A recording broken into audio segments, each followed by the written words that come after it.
பெரம்பூரில் தமிழ்நாடு நுகர்பொருள் வாணிப கழகத்தின் ஒப்பந்த லாரி கவிழ்ந்ததில் பல மணி நேரம் போக்குவரத்து பாதிக்கப்பட்டது. கொருக்குப்பேட்டை கிடங்கில் இருந்து கோதுமை ஏற்றி வந்த லாரி சென்னை பெரம்பூர் ஏஏ சாலையில் கஸ்தூரிபா காந்திநகர் சாலை அருகே வந்து கொண்டிருந்தது.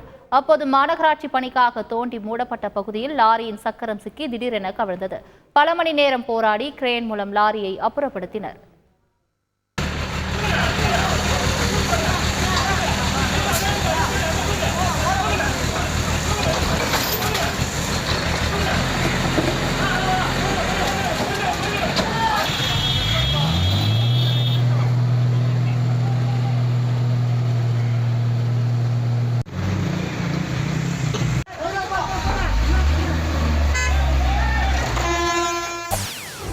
செய்திகளை உடனுக்குடன் தெரிந்து கொள்ள உடனே சப்ஸ்கிரைப் பண்ணுங்க.